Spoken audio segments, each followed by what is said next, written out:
राखाडी कोंबडा असतो जंगल, तो म्हणला तरी तुम्ही या जंगलामध्ये फिरलात ना, हा आवाज तुम्हाला आल्याशिवाय तुम्हाला जंगल बघल्याशिवाय मजाच येणार नाही. सकाळ सकाळ तुझा आवाज काढतो मी म्हणलं कुठले बघ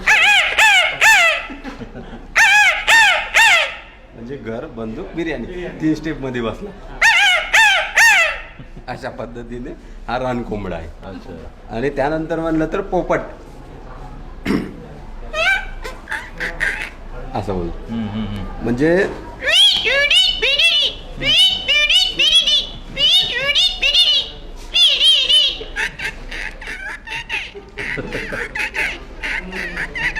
अशा पद्धतीने पोपट बोलतो. किंवा कोंबडा म्हणलं तरी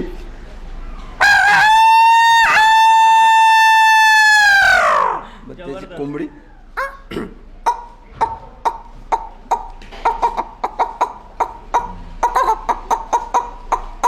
अशा पद्धतीने त्यांचा. मोराचा म्हणलं तर किती आवाज येतो तुला? मला 200. 200? आणि पक्षी येतात माझ्याकडे ओरिजिनल. होय, तुझ्यावर जायला पाहिजे जंगलात. नक्कीच. माझ्याकडे चितळ येतात, हरिण येतात, किंवा सगळे प्राणी पक्षी माझ्याकडे येतात आवाज काढल्यावर. अच्छा. चितळ जरी ओरडलं ना,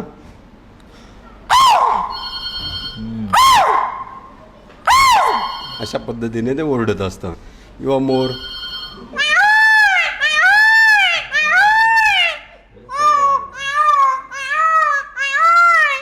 अशा पद्धतीने, किंवा कोकिळा.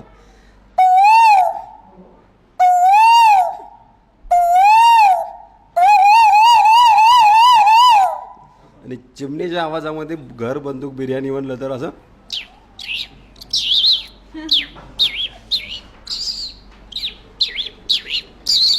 अशा पद्धतीने ती म्हणेल.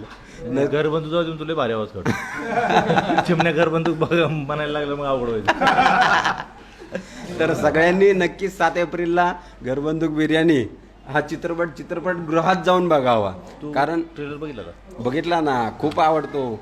मी सरांचा आणि तुमचा सगळ्यांचा फॅन आहे. मी किती दिवसापासून तुम्हाला फॉलो करतो आणि प्रत्येक आवाजांबद्दल किंवा निसर्गाबद्दल माझा एकच मेसेज असतो की सर जसे निसर्गाबद्दल काम करतात तसे तुम्ही पण निसर्गाबद्दल आणि त्यांना जागरूक करण्यासाठी आपण हे काम करूयात.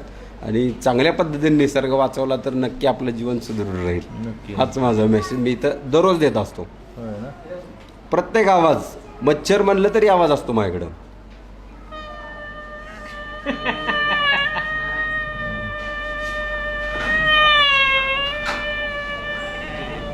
अशा पद्धतीने लहान मुलगा जेव्हा बोलेल ना असं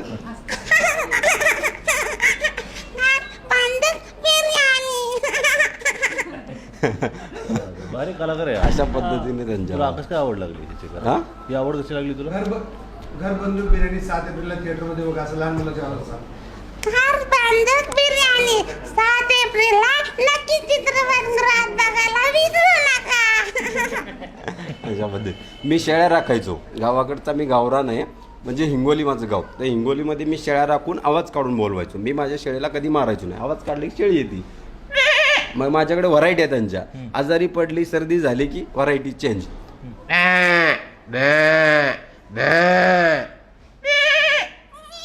पिल्लू. आणि सगळ्यात जवळची मैत्रीण म्हणजे म्हैस. म्हशीच्या पाठीवर बसून तिला राखायला न्यायचं ते काम माझं. कारण चिखलानी पाय भरायचे ना माझे. मग आयडिया काय करायची, तिच्यात बसायचं, म्हणजे म्हशीला आवाज काढून बोलवायचो.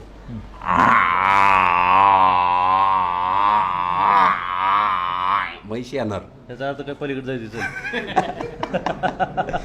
आणि रेड्याचा आवाज काढला की अजून जास्त येतात. बस. म्हशी जास्त बोलतात पण रेडे कमी बोलतात. बस एवढंच. अशा पद्धतीने ह्या आवाजांची म्हणजे मी शिकत गेलो. आणि सरांचा संपर्क आता भरपूर दिवस झाले, 10 वर्षाच्या वरती गेलं. आम्ही कंटिन्यूस सरांसोबत असतो. आता तुमच्याही सोबत. आणि आपल्या चित्रपटाला सगळ्यांनी बघावं, तरुण पिढीने बघावं. आणि त्यातली जी एनर्जी आहे, डान्स मी कंटिन्यू बघत असतो. आहा हे रो, त्या पद्धतीने माझ्याही मनात तो डान्स मी करत असतो. मनातल्या मनात खूप चांगलं आहे. हे पक्ष्यांचे आवाज काढतो ना, स्वतःला मी इमॅजिन करतो की मी तो कोंबडा आहे, मी तो पक्षी आहे, मी ते आहे सगळं काय. म्हणून तेवढ्या चांगल्या पद्धतीने आवाज काढतो मी. खूप सदिच्छा तुला. भारी कलाकार. तुला माहिती होतं का? नाही सर आता माहित झालं. तुम्ही इकडचे ना दोघं पण. नाही मी 100 किलोमीटर दूर राहतो. अच्छा हिंगोली आणि तुझं अंतर आहे. हा पण बरं झालं दोघं जुळवून झाले. नक्कीच मी पुढच्या वेळेस अजून या जंगलातले वाघांचे आवाज यांचे आवाज मी आपण जरा करू की बसून परत ऐकू खतरनाक आवाज काढतो एकदम भारी. थँक्यू मस्त तुला खूप सारी इच्छा चालेल स्ट्रॉंग आहे. Thank you thank you. प्रत्येक चेन जरी असेल ना असे चेन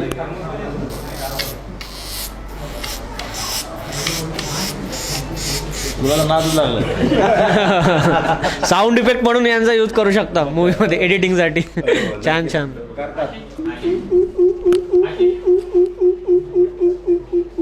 असा तो भारद्वाजचा आवाज येतो ना तो लकी बर्ड म्हणतात किंवा खंड्या म्हणजे ह्याच्यात बी ती स्टेप बनवू शकते घरबंदूक बिर्याणीची अशी.